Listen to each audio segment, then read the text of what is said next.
is Ranger Ann from Myrtle Beach State Park. We're going to learn all about crabbing from a fishing pier.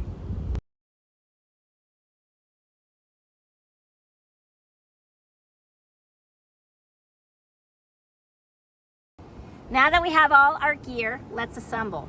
So we tie our rope onto the top of the rope, make sure it's a really secure, tight knot, and then I highly recommend you make sure all the knots from the manufacturer are secure. This will save you a lot of heartache. Sometimes the knots aren't good and you have to retie. So make sure it's hanging well. Okay, so we have that. Then we're gonna put our weight on, and we're gonna, again, use a zip tie, put it on the bottom in the middle, secure that. Then we're gonna use wire to secure our bait. And again, the most important thing about crabbing is to make sure your bait is inside the bottom of the crab trap and more in the middle. So first we'll secure it. And remember, there's lots of waves out there in the ocean. You don't want to lose your bait. You can't catch anything on credit.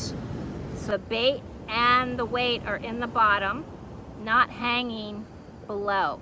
If you have your bait hanging from below, if you catch anything, as soon as you bring it out of the water, they'll release and you'll have nothing, and that's just sad. As you put your trap down, put it in the middle of the two pier pylons, the poles that hold up the fishing pier. You could probably put 2 traps in between the 2 pylons. I would not do 3, that gets too crowded and things can get tangled. The other critically important thing is don't put your trap in front of the pier pylon. It will very easily get tangled up and you may actually lose your trap and you won't get it back. So always in the middle. The important thing to note when crabbing from a fishing pier is how far away we are from the water. So as I'm letting the line down, the thing you have to remember is crabs primarily dwell on the bottom. And so if you just leave the crab trap right here at the surface, you probably won't catch too many crabs.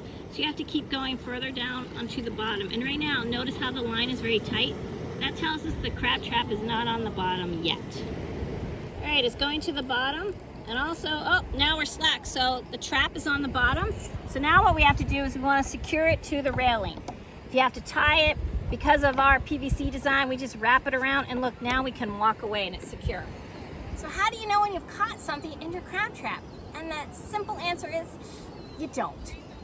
And so the big thing that you really need with crabbing on a fishing pier is patience. So once you put your trap over, wait about 5 minutes. And we want you to have fun, so we're not expecting you to put your timer on and count down the 5 minutes. That is absolutely no fun.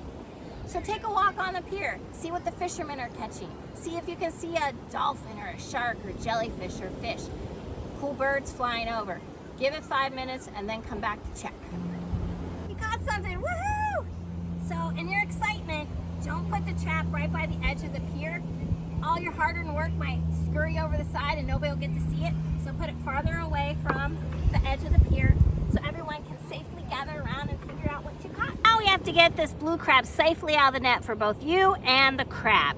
And you have to be really careful because this is a large blue crab and they have sharp claws that definitely can make you bleed. So we recommend that you use your index finger and your thumb and get to them from the back. And right where the swimming leg meets the body is where you pick them up. But like right here, the swimming leg is wrapped in the string, so we have to extract it. And we have to extract some of the legs. And there you go. And see how I have a good hold on this crab? But also, I can't get pinched. We've caught a blue crab, and now it's time to figure out, is it legal to keep? Blue crabs have to be 5 inches from tip to tip in order to be legal to keep. So we're gonna put it up to the ruler. And this is a huge blue crab. This is almost 8 inches long. And I'll be honest, don't expect to catch an 8-inch blue crab very often off the fishing pier. But hey, you never know.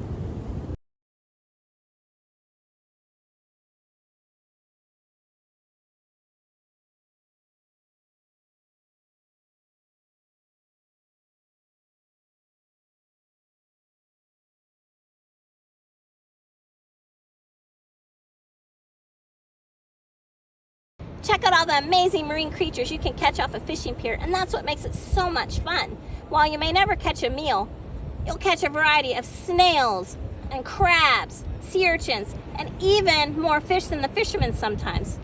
While you're making priceless memories while crabbing, always think about the future. Practice catch and release. It can be just as much fun releasing these incredible animals as it is catching them.